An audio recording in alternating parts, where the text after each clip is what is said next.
Hello! We have 3 stories today from AITA, but our first story is one that you don't often see on this subreddit. Actual stakes, actual consequences, and ones that are something that will affect one teenage woman for the rest of her life, as she has to choose between her younger brother or her future. Story 1. My parents divorced when I was about 7 because my dad had admitted to having an affair. My mom and I moved out of our house and into an apartment while my dad immediately moved his mistress into our house because she was pregnant with my twin brothers. My mom was devastated, but she quickly picked herself up for us. She went back to school, and as a result, she continued climbing up in her career. My mom adjusted better to going from a double-income household to a single income and was able to contribute a substantial amount of money to my college fund. My dad, on the other hand, had a harder time as he now has to support a family of 4, sometimes 5, on a single income, as his wife is a stay-at-home mom. My dad did not have much disposable income and so did not contribute as much to the fund. I'm going to finish school soon, and I have a good shot at getting into my first choices of college. Unfortunately, my brother, 10-year-old male, was diagnosed with a kidney disease which has progressed to where he needs to be on dialysis. My dad is drowning in medical debt, so my mom agreed he no longer needed to pay child support. The specialist had suggested a different treatment for my brother as most other treatments didn't help or stopped working. They are running out of options short of a transplant, not doable at this time. This treatment is not covered by insurance and costs a lot. My dad can't take out a loan due to debt. Dad and his wife sat me down when I was over and asked if I would be willing to let them borrow my college fund to pay off my brother's treatment. They offered to pay the money back, but I knew they wouldn't be able to. I really don't want to give them the money because I know if I don't get any scholarships, I wouldn't be able to go to the college I want to without going into debt myself. My future would be at risk, and I know my dad wouldn't help if I needed it. In addition, the money technically belongs to my mom. I can't just give it away, and I know she would refuse to give them the money. My dad and his wife are furious at both my mom and I, and is trying to guilt me into it. I do feel terrible for my little brother. Am I the jerk? Edit to add, my dad does have a second job that he works on the weekend, and his wife homeschools the boys and is a full-time caregiver for my brother. My dad's family disowned him when the affair came to light. He did get some help from his brother and sister, but they can only give so much. I do think I was his last option. His wife did not have a lot of family.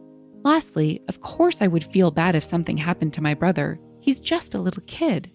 I would want to help him with my own money, and I can only do that if I start my career debt-free. I also don't want to risk my own future. Update 1. So after I called my mom, she left work early and picked me up from Dad's house. She took me for coffee, and I explained what happened. After talking a bit, she said I could either keep the fund as is and not give Dad the money, or we can take the money that Dad had contributed and give that back to him. I told her I wanted to give Dad back the money he put in. After we finished our coffee, Mom withdrew the exact amount Dad put in over the years. Mom also matched the amount and added it to give to Dad. I waited in the car while she gave Dad the money, and he was upset because the money wasn't enough. Mom told him that is all he's going to get from her and threatened to take him to court if he and his wife keep harassing me. This is probably the last update as I am going low contact with Dad for now. Thank you everyone for the genuine support and the advice. Reddit voted not the jerk. In the comments, Northern Lit Up said not the jerk. Tell them frankly that it's not your money and your mom has the right to use that money as she sees fit. This is not your problem at all. OP replied, he knows that most of the money in the fund is from my mom and that she has full control of it. He wanted me to agree to loan them the money so I can help them ask my mom for the money. Oaks and Pine 1776 said, that money is your mom's money that was set aside from her for your college. It was not meant to pay for her ex-husband's kids' treatments. They call it a loan, but it is not. It will never be repaid, and your mom will be out thousands of dollars of her hard-earned money. They need to come up with other sources, such as holding fundraisers, car washes, yard sales, GoFundMe, and barbecue do well in my area. Or stepmom needs to work after dad is off work so he can do childcare, or Dad needs a second job. They can also look into government aid or medical studies where treatment would be covered. Someone replied, "Is HoFundMe a bit of a Freudian slip or a typo, considering the child's mother was the affair partner?" Tomboyish added, "HoFundMe is what I'm calling it forever now." Wow, how do you like them apples? Obviously, it is extremely sad that OP's brother is ill and requires serious medical treatment, so let's put that aside for one moment. I cannot believe the nerve of these people. They basically kicked OP's mom to the curb when they got pregnant during their affair, and then, fast forward 10 years, try to manipulate OP into giving them the money her mom put aside for her, but it's not enough? We destroyed your life 10 years ago, and now we want the money that you worked hard to earn because we need it. That's not how that works. You get what you give. What goes around comes around, and karma's well, you know. Our second story was one of the most popular of the week and riled up the mob over at AITA. It delves deep into the world of upscale restaurant discounted leftovers. No, I know surprise goodie bags are a thing for super upscale places that most people normally wouldn't pay for on the day-to-day. But when a New York couple get competing bags from different restaurants, will they feast like kings, or is their relationship heading for a food fight in story 2? My girlfriend, 25-year-old female, and I, 29-year-old male, live in NYC. And there's a popular app where you buy leftover restaurant food. Restaurants advertise surprise bags at a reduced price in order to reduce food waste. The customer doesn't know what they're getting until they pick the food up, but the cost is at least 3 times lower than the normal menu price. For example, if an entree is usually $24, the restaurant is allowed to charge $8 at most for it. These are hit or miss. Sometimes you get exactly what you want at a greatly reduced price, but sometimes you get something that you otherwise wouldn't have picked from the menu. I ordered a surprise bag from a barbecue place that I was picking up on the way home yesterday. I texted my girlfriend asking if she wanted one, but she said no. She wasn't in the mood for barbecue. However, there was an Indian restaurant right next door that also had surprise bags available on the app, so she ordered one of them. The barbecue was $12 and the Indian food was $10. When I get home, I unpack the meals to see what we got. I was psyched about my bag. Since I paid $12, I knew the value had to be at least $36, but honestly, the platter looked a lot more expensive. This was a hit. Keep in mind that we live in the West Village, which is the most expensive neighborhood in the most expensive city in the US. So $36 for one meal is pretty typical. There were burnt ends, ribs, pulled pork, baked beans, potato salad, bread, onions, and pickles. My girlfriend, however, was less lucky. Her surprise bag only had 6 different types of soup, half of them being variations on cauliflower soup.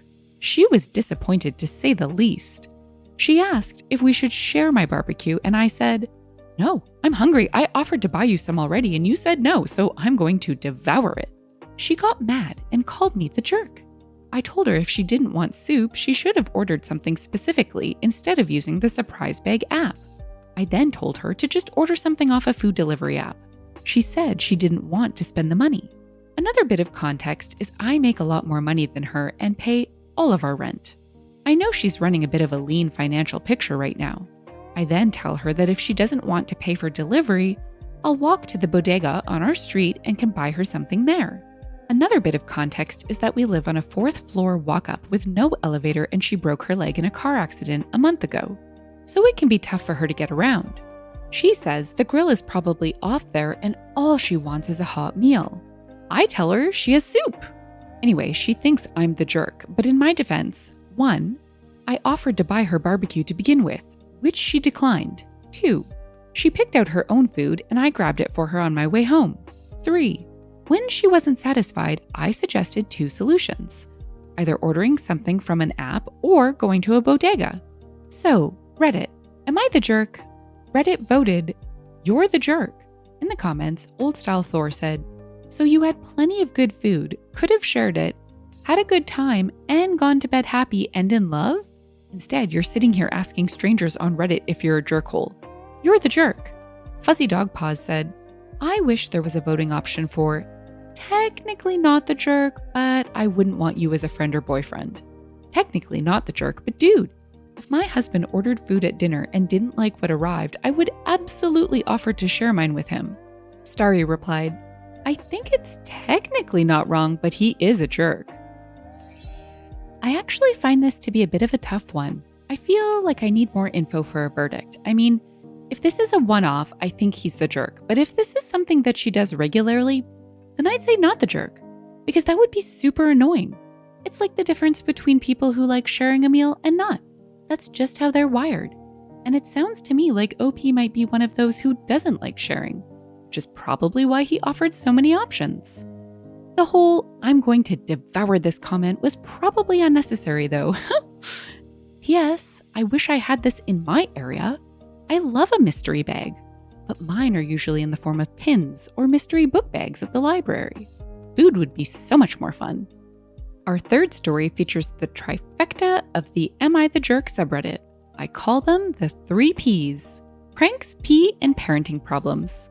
One prank-loving 12-year-old makes a mess he can't stomach cleaning, and the response is so over the top it leaves one mom wondering if she went too far in penalizing her little prankster. Story 3.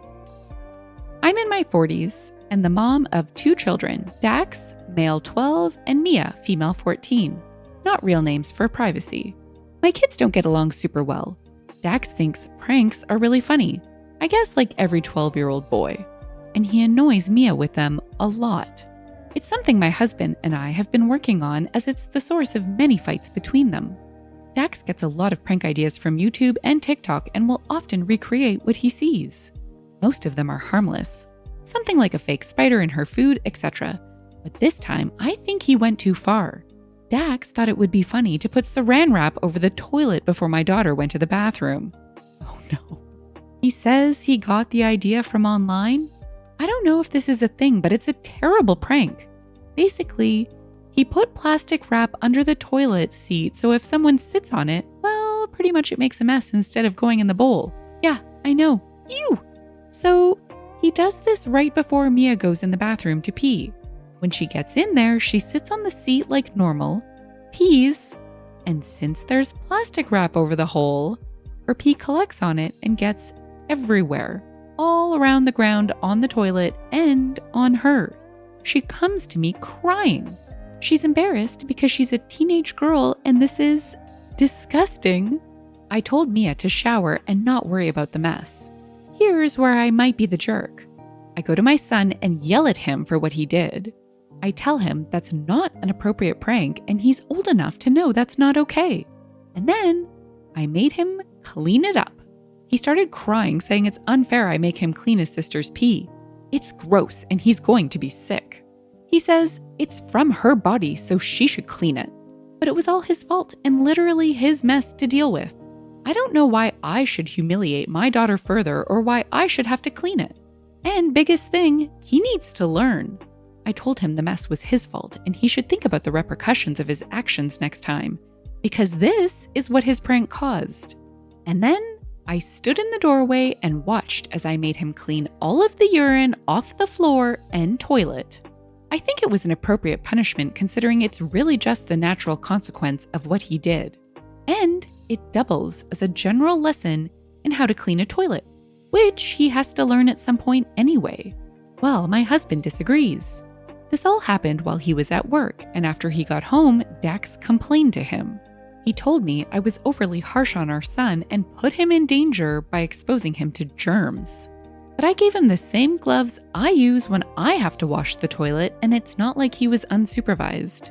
But my husband is mad at me and told me I went too far and that's bad parenting. Of course my son is mad at me too, but my daughter is on my side. Am I the jerk? Am I a bad mom? Reddit voted not the jerk. In the comments, Slight Nail said, not the jerk, but your husband is, and you can see why Dax thinks it's okay to pull this trash on his sister. What the heck is your husband on about? You put him in danger by exposing him to germs. He cleaned a toilet for Pete's sake. We all do it. In fact, lots of 12-year-olds do it as part of their chores. You should ask your husband if he'd prefer it if you left Dax's messes for him to clean up when he finishes work in future. Dogger said, not the jerk. Your kid is learning what it means to reap the consequences of his actions. OP replied, this was my thinking. It wasn't much of a punishment in my mind, just the natural consequences of what happened from the prank. But he was bawling his eyes out the whole time, and my husband says I went too far. So now I'm rethinking my decision. Let Dogs Vote said, "Not the jerk at all, you're 100% right. Your son needs to learn there can be consequences for actions." A big question I have is, what the heck is up with your husband and why is he defending your kid? Not only are his arguments flat out bad, but is this related to some kind of "that's women's work" thing? OP replied, "I get how it looks that way, but not really. If he was home when it happened, he would have probably intervened and just cleaned it himself. He's the same way towards my daughter on certain issues. He just has a weird 'don't punish the kids' outlook. He never wants to hold either of them accountable for anything. But how will they learn that way?" And I think that pretty much sums up how they got to where they are. Seems to me like the husband should be cleaning up the mess so he learns. There's an important difference between punishment and consequences. But simply demonstrating the law of do stupid things, win stupid prizes, sounds more to me like a teachable moment that she took advantage of. Therefore, she's not the jerk, and she's a great mom. And that's it for today. Until next time, shine bright, Starlight. If you've enjoyed the story and would like to hear more, consider liking, subscribing, and leaving a comment. Thanks, and bye for now.